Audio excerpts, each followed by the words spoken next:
Pablo Picasso once said, "He was my one and only master. Don't you think I've looked at his paintings? I spent years studying them. Cezanne, he was like the father of us all."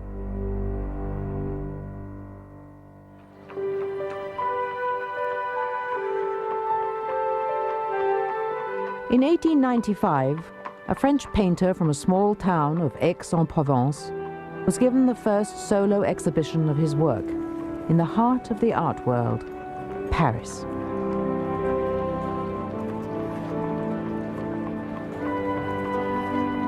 This huge exhibition, showcasing some 150 works, was the break the artist needed for fame and financial success.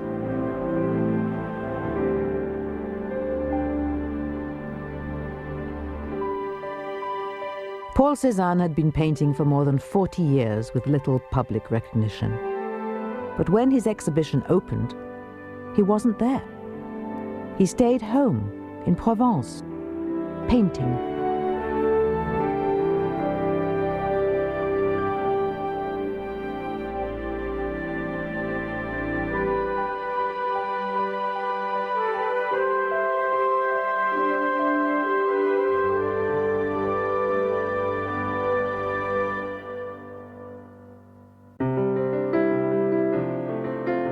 Cezanne in Provence is made possible by a generous grant from the Eugene B. Casey Foundation.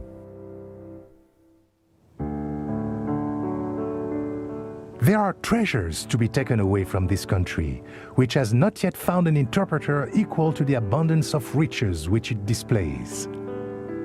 Paul Cézanne. What set Paul Cézanne apart was his lifelong quest to paint the land that gave birth to him, and to which he would always return. Cézanne wrote, "It is only there that I have found true evidence of the life of our light, present in its simplest form, the austere and tender beauty of our Provence."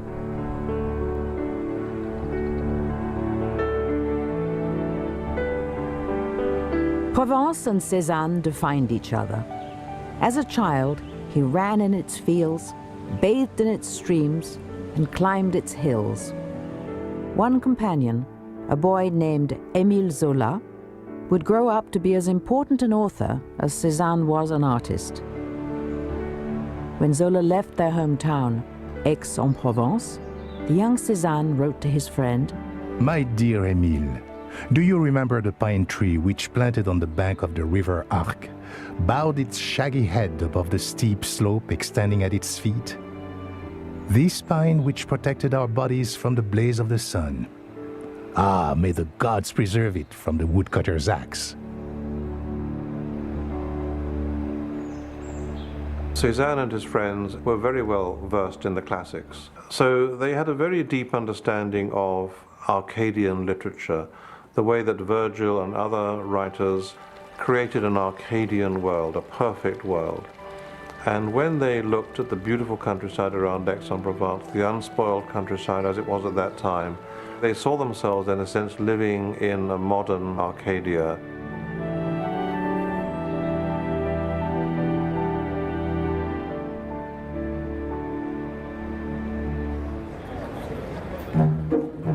Émile Zola left Aix for Paris in 1858 at age 18, but the excitement of the capital could not dim the fond memories of his childhood home.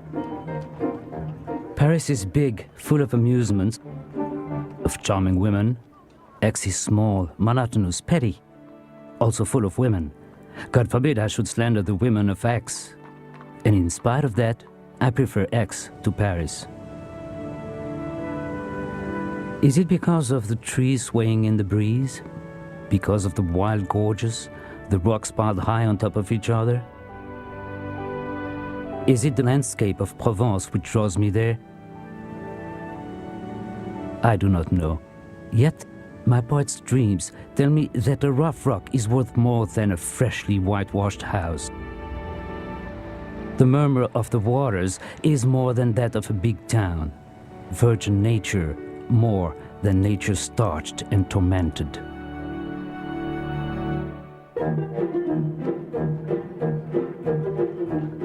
And yet Paris was the only place to be for an ambitious young writer or painter.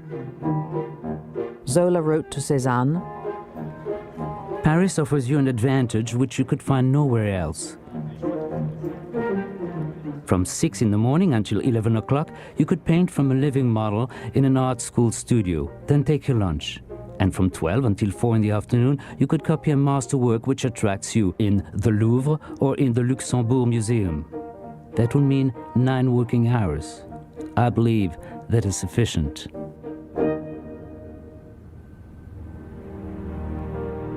But Cezanne had obligations. His father had worked hard to become a successful banker. He wanted his son to play it safe, to enroll in law school. Alas, I've taken the tortuous path of law. Taken is not the word. I was forced to take it. The law, the horrid law, will make my life miserable for 3 years.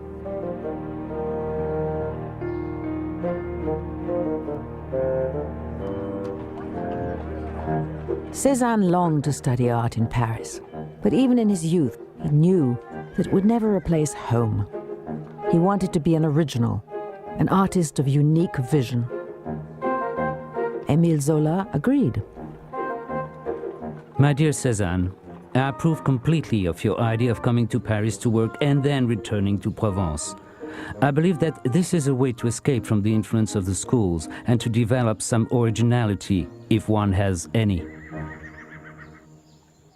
When Cezanne's father reluctantly gave in to his son's dreams, Paul immediately left for Paris, arriving in 1861.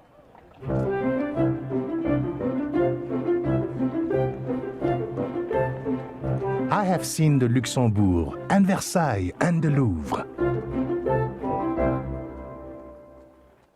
Living on a small allowance from his father, Cezanne took classes and copied the work of the masters, but struggled and was his own worst critic. Émile Zola wrote, Sometimes, so you tell me, you throw your brushes at the ceiling when your results do not come up to your ideas. Why this discouragement, this impatience? I must confess, my heart is not very gay. I fritter away my petty existence to the right and to left. I have not been able to touch my painting.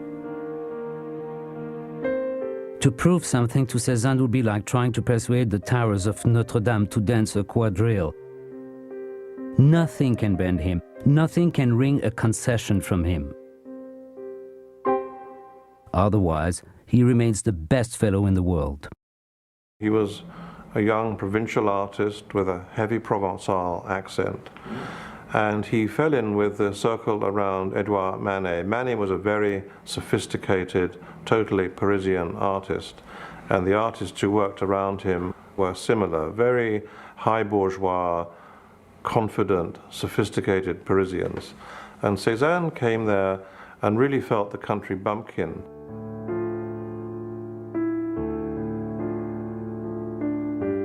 As for me, old man, my hair and my beard are longer than my talent.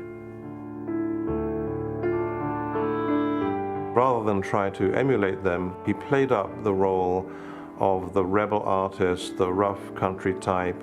There's a famous story where he met Manet for the first time, and Manet put out his hand to shake Cezanne's hand, and Cezanne said, oh no, please don't shake my hand, I haven't washed for a week.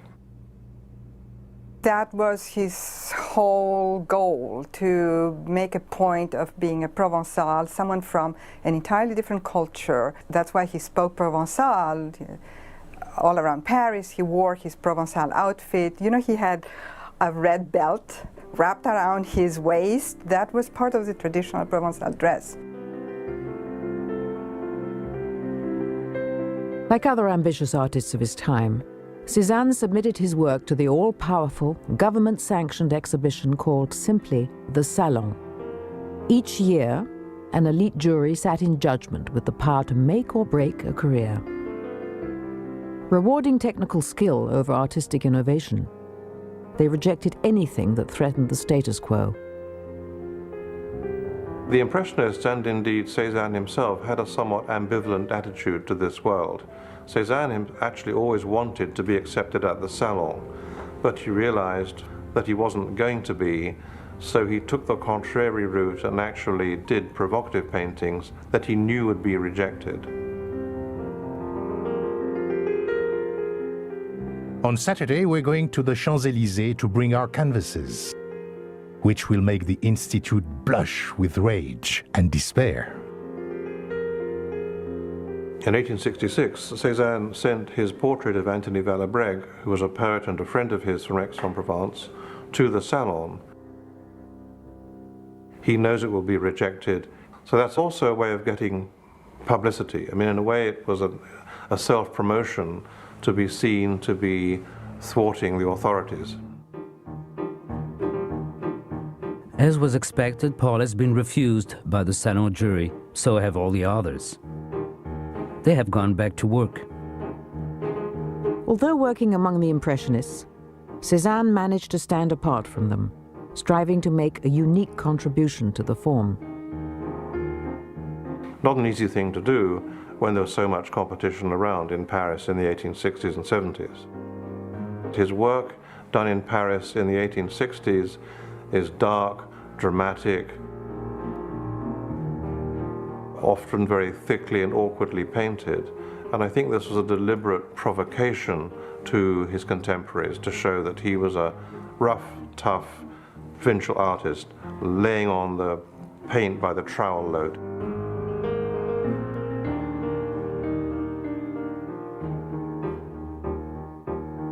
He painted in a very bold, thick way, which was later called couillard or ballsy, meaning that it's kind of very strong and expressive and exaggerated.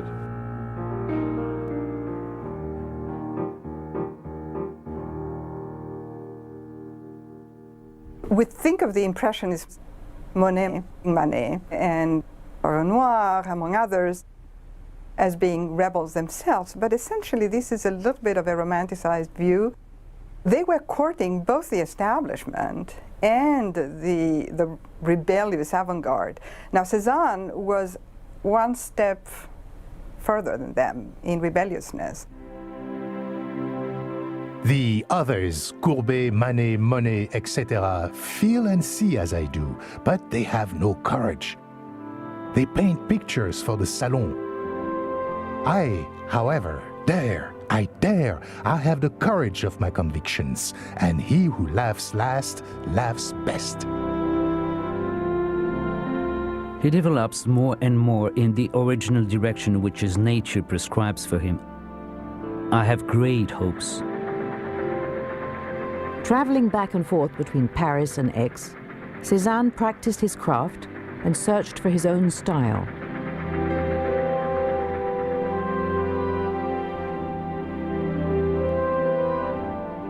He used his family in Aix as models, including his sister playing the piano. A mutual friend wrote, "My dear Zola, when Cezanne returns to Paris, you will see some pictures that you will like very much.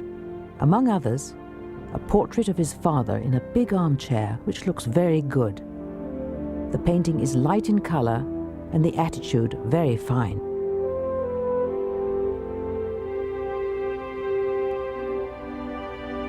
Cezanne's feelings for his father, even in the 1860s, come out strongly in the great portrait, where he's shown reading the newspaper L'Événement. It shows him as a very imposing figure, but also it's a portrait done with great care and affection. In fact, the way that Cezanne, throughout his life, laid such an important emphasis on work, on hard work, is almost an attempt to prove to his father that becoming an artist in Paris or wherever was not just becoming a bohemian and sitting around and smoking drugs and hanging out with models, but actually was serious, solid, intellectual and physical work.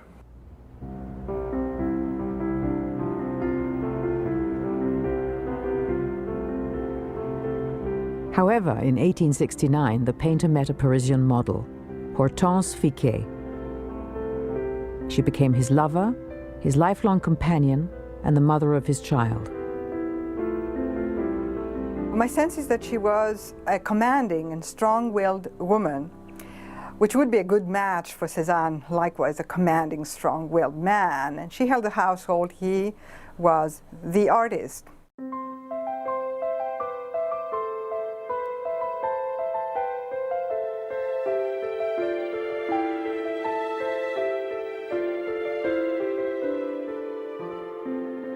But Cezanne kept his family hidden from his father for more than a decade. Which is strange indeed, because Cezanne's own parents were in fact from quite humble origins, and they only married themselves after Cezanne and his sisters were born. His mother was the typical wife and mother of a provincial household, self-effacing, always out to support her children. His mother knew about his relationship. His mother knew about the son, her grandchild. So she was in the secret.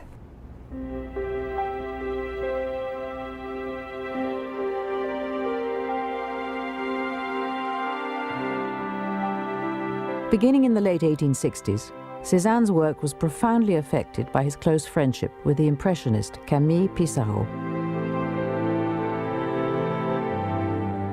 Pissarro was a kind of paternal figure for Cezanne, in many ways replacing the father figure that he always wished to have and didn't find in his own father.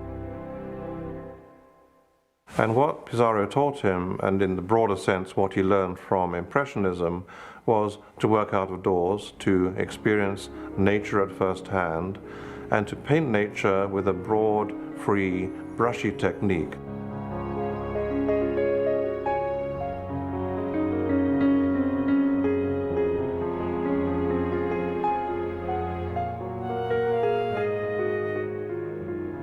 While residing in Paris, Cezanne spent each summer in Aix-en-Provence, applying the lessons of Pissarro and the Impressionists to his own native landscape.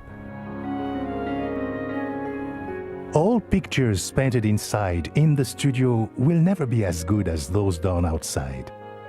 When out-of-door scenes are represented, the contrast between the figures and the ground is outstanding, and the landscape is magnificent. I shall have to make up my mind only to do things out of doors.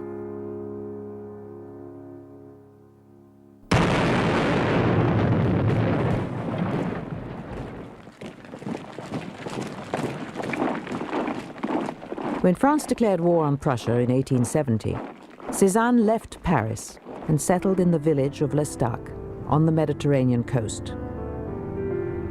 Just 18 miles from Aix-en-Provence, it offered a new and inspiring landscape. It also kept him safe from the conscription officer and kept his family secret from the prying eyes of his father.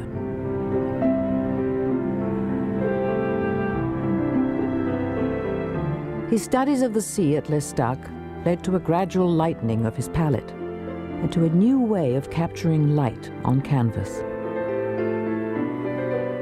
My dear Émile, I shall not return to Paris before next year.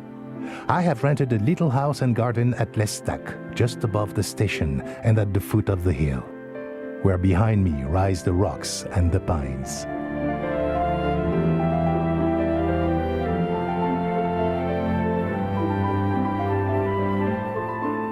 I am still busy painting. As you say, there are some very beautiful views here. The difficulty is to reproduce them. I began to see nature rather late, though this does not prevent it being full of interest for me.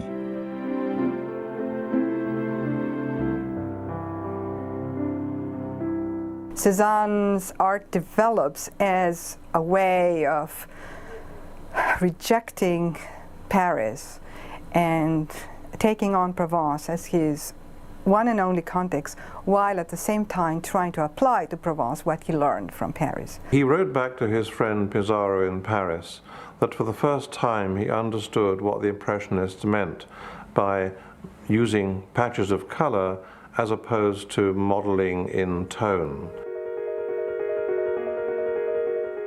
Cezanne actually draws very little under his oil paintings, very faintly, just to put things in place, and then essentially the work is being done with a color.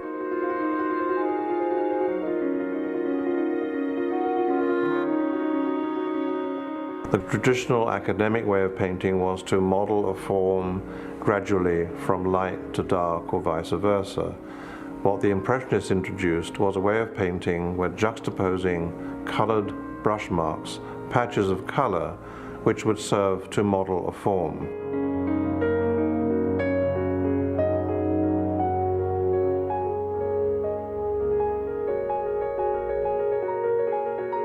My dear Pissarro, I have started 2 little motifs with the sea.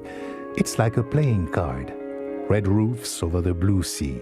The sun here is so tremendous that it seems to me as if objects are silhouetted not only in black and white, but in blue, red, brown, and violet. I may be mistaken, but this seems to me to be the opposite of modeling.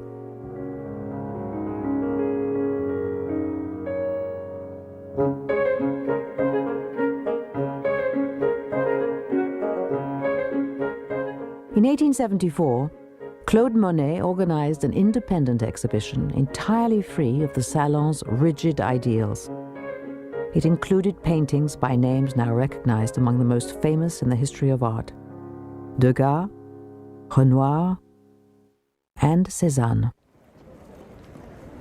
The exhibit was both popular and controversial. One critic singled out Cezanne for special mention, describing him as a sort of idiot who paints in the throes of delirium tremens. Undaunted, Cezanne continued to associate himself with his Impressionist colleagues, but he also kept apart from them, sometimes abstaining from their exhibitions, and soon moving beyond them in style and content. We must not be satisfied with retaining the beautiful formulas of our illustrious predecessors. Let us go forth to study nature. Let us try to free our minds from them. Let us strive to express ourselves according to our personal temperament.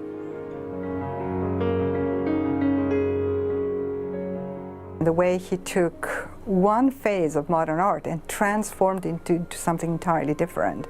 Impressionism into an art of greater expression and abstraction is wonderful. It's his way of calling himself a link. Cezanne once famously remarked that he wanted to make the art of Impressionism something solid and serious, like the art of the museums. He wanted to reconcile the immediacy of Impressionist painting with the more solid, meaningful compositions of the old masters he admired.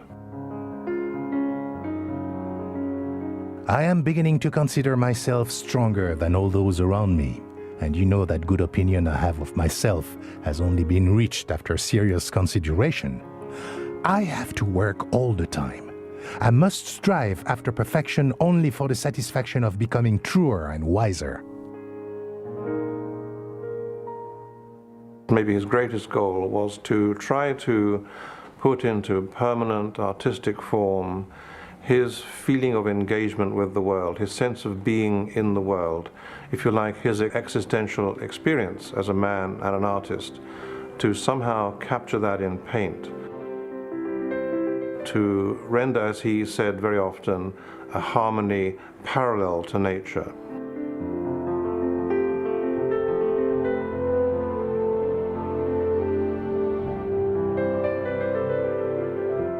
A wonderful example of his harmony parallel to nature would be the great late watercolor which he made from the terrace of his studio at Les Louvres, looking across the city of Aix-en-Provence, where you see the tower of the cathedral and the mountains beyond.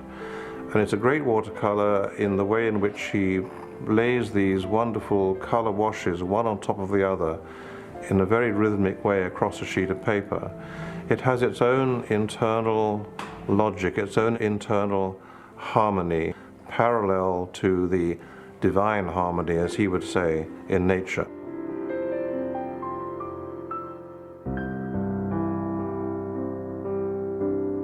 When you listen to a music, you don't know how to write notes or things like that. It just, you hear that and you feel well or not well.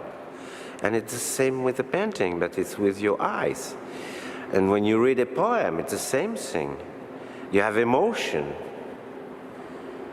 And that's what the painter tried to give you.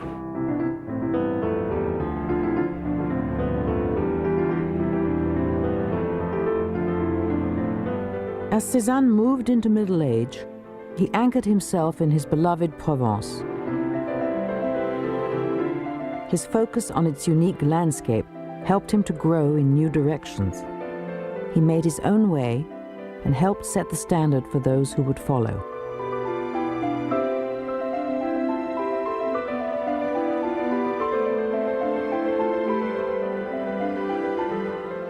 I still see before me the powerful landscapes of my youth.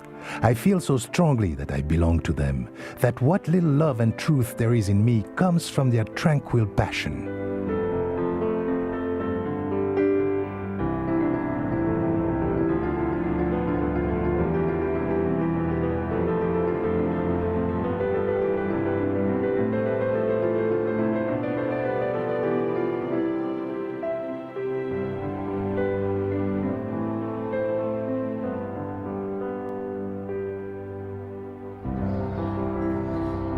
The family home near Aix, called the Jardin de Buffon, was an especially resonant subject. Acquired by Cezanne's father in 1859, it came to embody their complex relationship. Though disappointed with his son's chosen profession, Cezanne's father also showed his support, building a studio on the top floor and allowing his son to paint life-size murals in the main salon.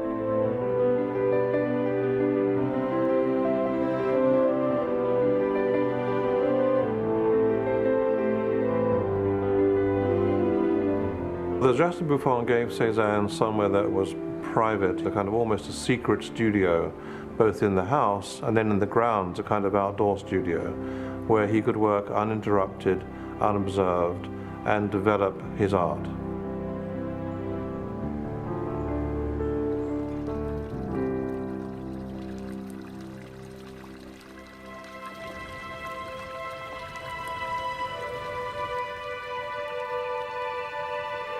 Cezanne executed his first open-air paintings in the grounds of the Jardin de Buffon.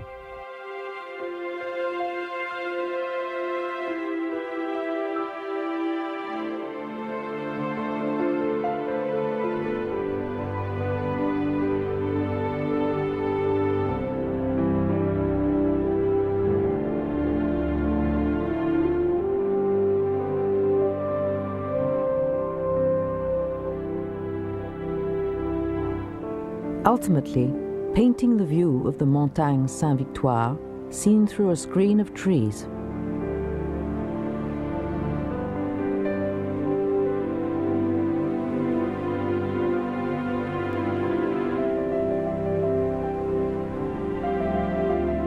Cezanne painted the Montagne Saint-Victoire like no one else. First of all, it was just there. When you're in Aix-en-Provence, when you take a trip out of town, it dominates the surrounding landscape. As mountains go, it's not a very tall mountain. It's something like 4,000 feet. So compared with the Rockies or the Alps, it's not a big mountain. But it has a tremendous presence in the local landscape because everything around it is pretty flat.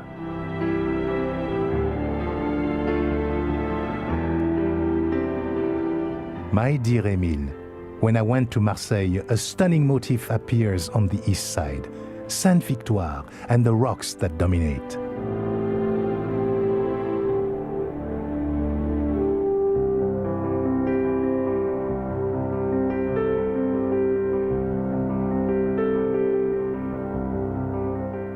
It's quite possible that Paul Cezanne was painting right at this very spot 100 years ago. He painted 9 major oil paintings from this spot and a number of watercolors, so we could say it really was one of his obsessive motifs.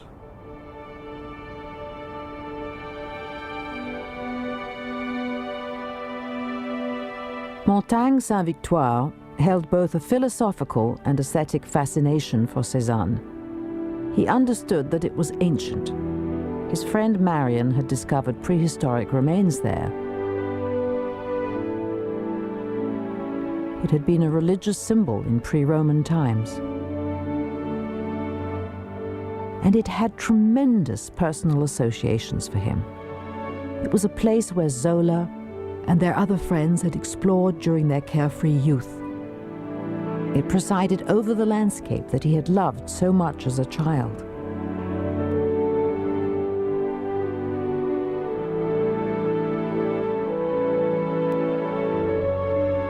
He loved the changing light, the changing colors, and expressed it in the whole series of nearly a dozen paintings, all taken from the same point of view.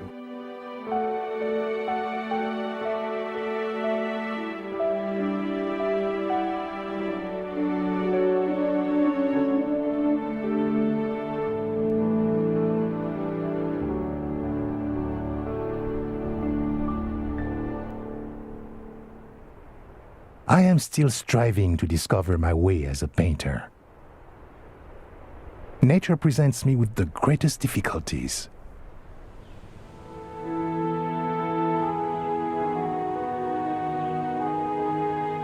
Cezanne deeply loved the quarry at Bibimus.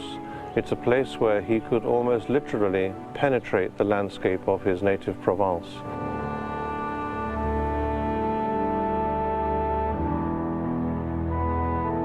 He went down deep into the quarry underground, and there he loved the silence and the solitude and the escape from the world around him.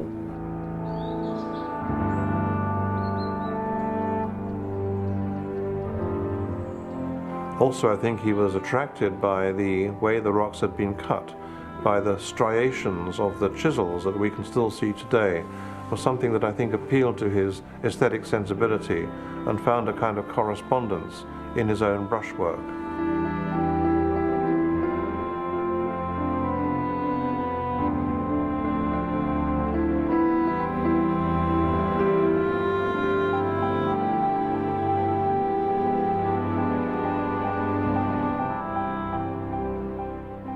Cezanne rambled all over this countryside looking for just the right motif in his landscape painting. He visited the supposed house of the sculptor Pierre Puget, and clearly the historical association of that place was important to him. I think there's a good deal of self-identification on the part of the artist with a lonely house set in woods or in rocky terrain.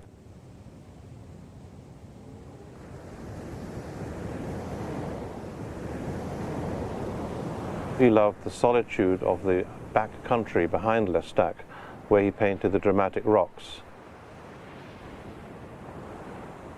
It has a kind of primeval feeling still, and I think Cezanne responded to that remoteness.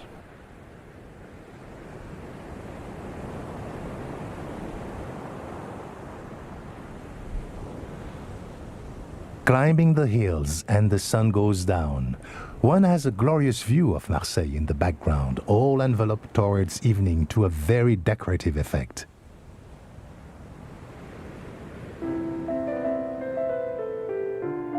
In 1886, after a decade of secrecy, Cezanne's father learned of Hortense and of his grandson Paul Jr.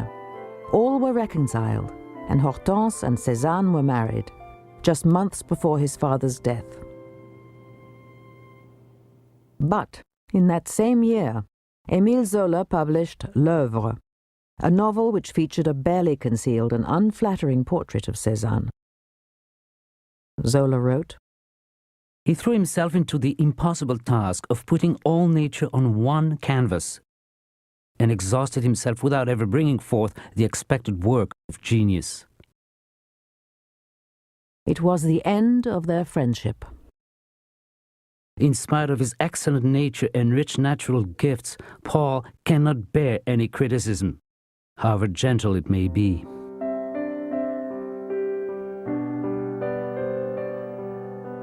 It wasn't often that Cezanne could be drawn away from his home, but in 1894, some of the leading artists of the time gathered at the home of Claude Monet in Giverny. Monet wrote, I hope Cezanne will join us, but he is so strange and so shy of new faces that I fear he will let us down. He is a true artist, but has far too many doubts about himself.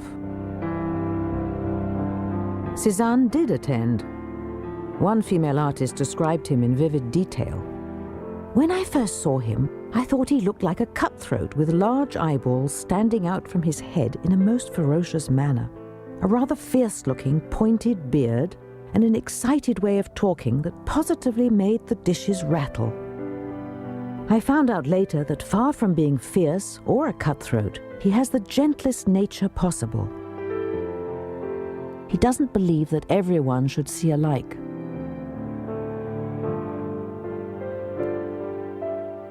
My dear Monet, here I am then, landed again in the South, from which I should perhaps never have separated, in order to fling myself into the chimerical pursuit of art. To end, may I tell you how happy I was about the moral support received from you, which served as a stimulus for my painting. In 1895, gallery owner Ambroise Vollard came across Cezanne's work at a Parisian art supply shop, where artists traded canvases for supplies. He was inspired, and a solo show was arranged. Dear Monsieur Vollard, I do not think that I shall in any way harm the course of my studies by exhibiting. The exhibition featured some 150 canvases and promised the artist widespread public recognition. But Cezanne chose not to attend. He both wanted recognition but didn't want it. And he, in fact, was quite upset when he read some of the reviews of the show, even positive reviews, that his work was becoming known. It's very puzzling in a way, but he, I think, lived for his art and was in a way disdainful about its public success, yet at the same time it's hard to believe he didn't somehow enjoy that at the end of his life. He was like a monk, in fact. That's why he wanted to be alone, free and alone, and he didn't like to have someone around him when he painted. Visitors arrived in Aix, seeking the man whose paintings had inspired a new vision of what art might achieve. But the reclusive Cezanne was not pleased. I thought that one could do good painting without attracting attention to one's private life. Certainly an artist wishes to raise himself intellectually as much as possible, but the man must remain obscure. The pleasure must be found in the work. Gauguin met him and wrote very interestingly about that meeting, and how Cezanne was almost like an ancient shepherd from prehistoric times sitting on top of a mountain contemplating nature and the stars. So he saw him as a philosopher.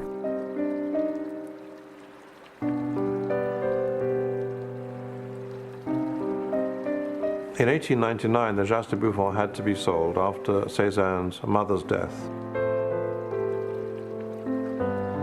And at that point, one of his friends made a final visit to the house with Cezanne, and he described Cezanne breaking down in tears in front of the portrait of his father in the house.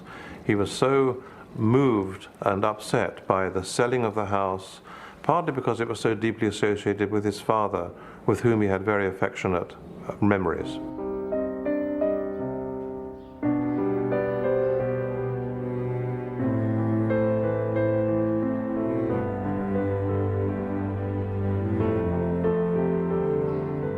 After the sale of the Jas de Buffon, Cezanne bought an apartment in Aix, on the Rue Bourlegon.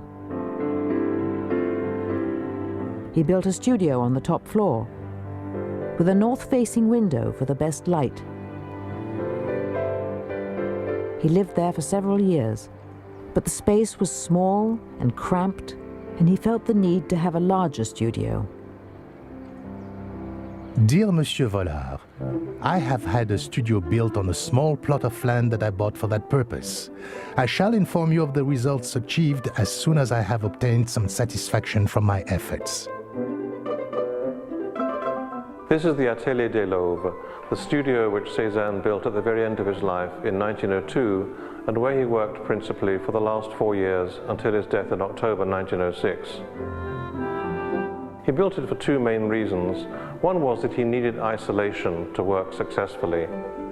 The town was noisy and busy, he had too many visitors coming to his studio, and he didn't like people prying when he was at work.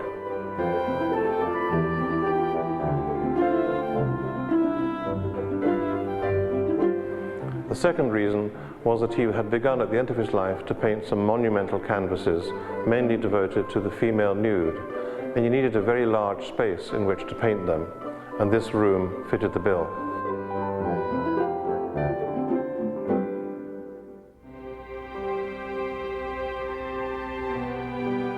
This is a big theme for Cezanne, his relationship to the female body, to females, and to the nude. He applies to them the kind of distortive qualities that he applies to everything, to bottles, to houses, to trees, to apples.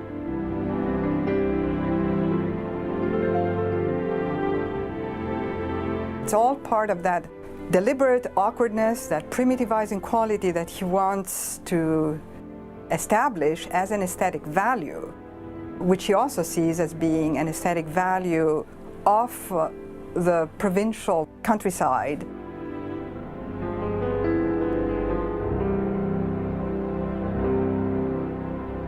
He modified the more naturalist way of looking at nature, which was the Impressionist way, in a more abstracted, more stylized way, which had very many similarities with popular culture.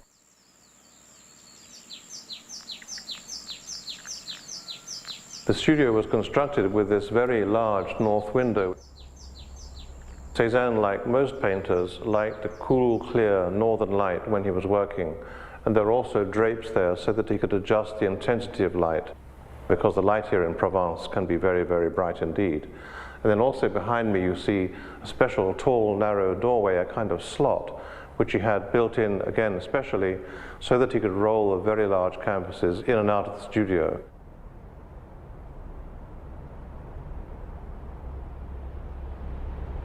The studio remains much as Cezanne left it.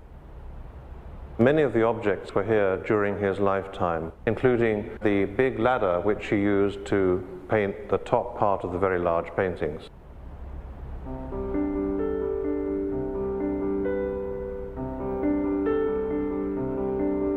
Bowls of fruit designed to evoke the atmosphere of his studio.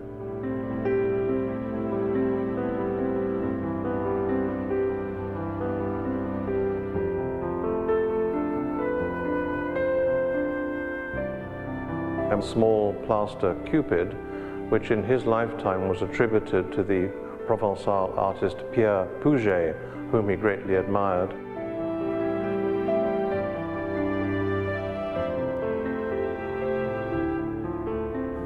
We also see his painting boxes which he took out into the countryside when he went plein air painting.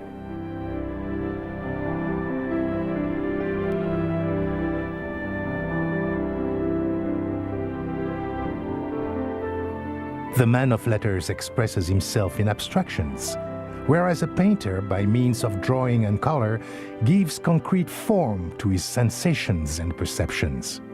Get to the heart of what is before you.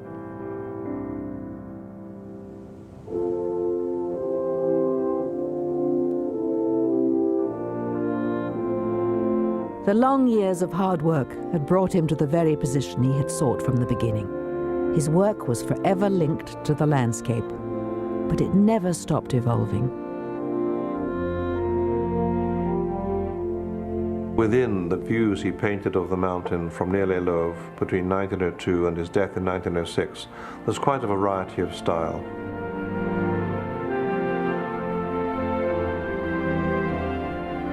And I think it depended on the quality of light at the time, the effects of color and light that he saw in the landscape and was trying to match in his paintings.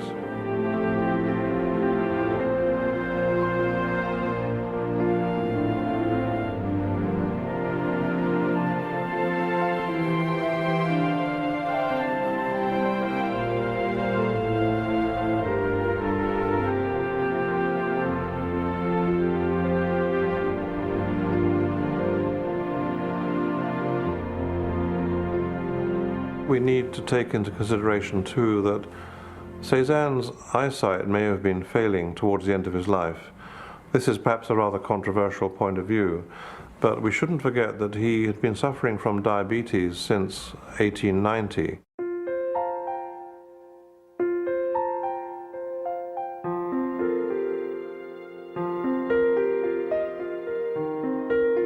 A remarkable example of his late abstraction is the painting taken from the terrace of the studio at Les Louvres, looking across Aix-en-Provence. And there we see broad areas, broad patches of color, which are really abstract. At first it's hard to determine what you're looking at. I think he couldn't see clearly, but he was responding to these color sensations he was receiving from the sky and the landscape itself.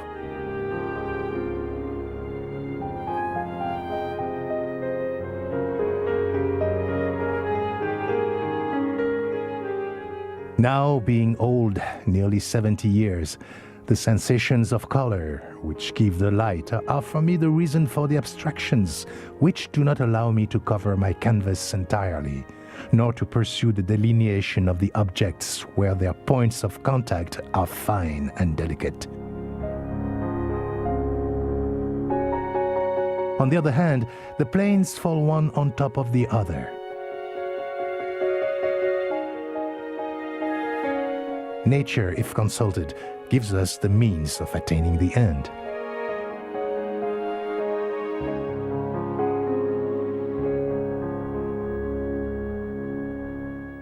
When Cezanne heard of Zola's death in 1902, he broke into tears and locked himself away.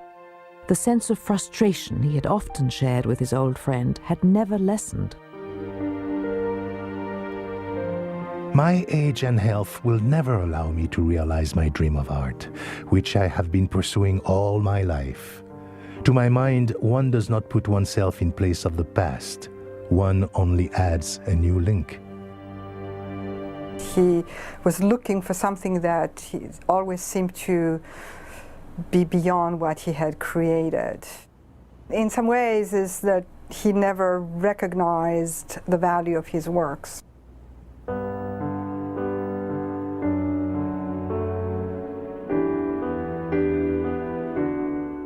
The aging artist was also unhappy with the changes wrought in his beloved landscapes. I remember perfectly the once so picturesque coast of L'Estaque. Unfortunately, what is called progress is nothing but the invasion of bipeds who will not rest until they have transformed everything into hideous caves with gas lamps. And what is even worse, with electric lights. What times we live in.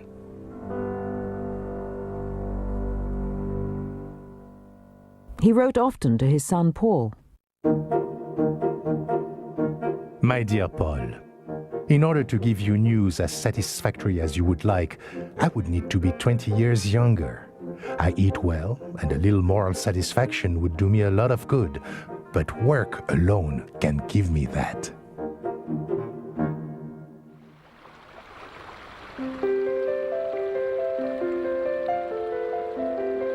I am waiting for 4 o'clock. The carriage will take me to the river by the bridge of the Trois Sautets. I felt very well there yesterday. I started a watercolor.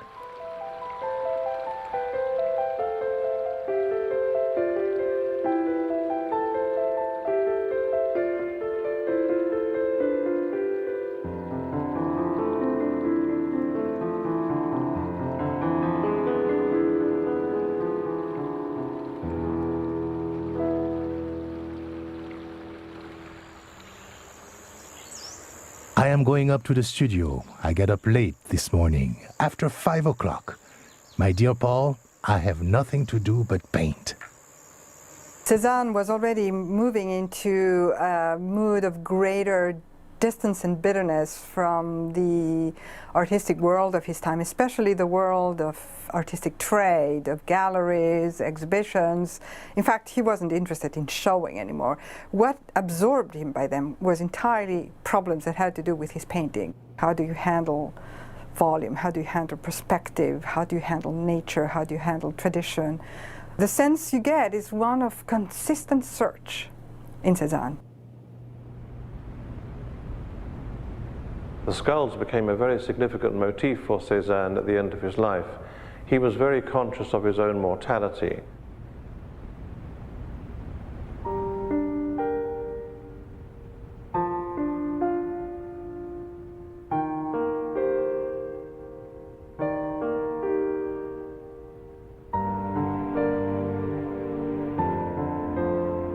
Cezanne also painted a very moving series of portraits of his gardener, Monsieur Vallier, who looked after the garden and helped Cezanne move the large canvases in and out of this studio.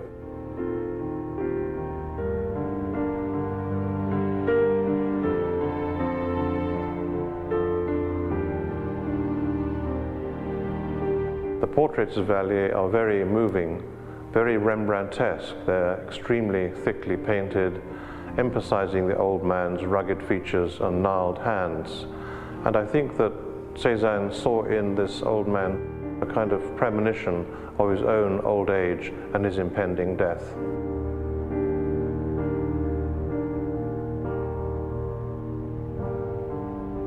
I am in such a state of mental disturbance, I fear at moments that my frail reason may give way. Will I ever attain the end for which I have striven so much and so long? I hope so. But I am old, ill, and I have sworn to myself to die painting. In mid-October 1906, Cezanne was caught in a storm in this very neighborhood. He collapsed in the rain. A passing laundryman put him on his cart, trundled him back to the Rue Bourlegot in town. Cezanne's final words are unknown, but his last letter was true to form. It was to his art supplier. Monsieur, it is now 8 days since I asked you to send me 10 Burnt Lakes number 7, and I have had no reply. Whatever is the matter? An answer, and quick, please. Accept, monsieur, my distinguished greetings. Paul Cezanne.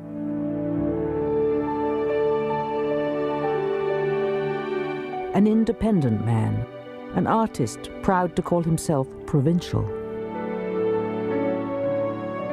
A painter who paved the way for Cubism and the inspiring work of the 20th century. Paul Cezanne was, above all, a local, a native, a Provençal. I have asked myself whether the short time given us would be better used in an attempt to understand the whole of the universe, or to assimilate what is within our reach. On October the 20th, 1906, the painter's sister, Marie, wrote to his son. Your father has been ill since Monday. He remained outside in the rain for several hours. He was brought back in a laundry cart, and 2 men had to carry him up to his bed. Early in the morning, he went into the garden to work on a portrait of Vallier. He came back dying.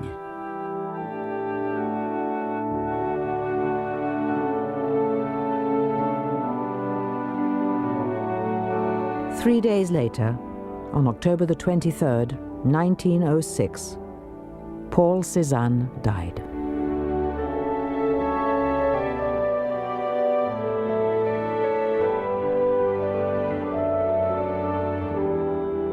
Even now, a century later, young artists pay homage to him and to his indelible influence on the course of modern art.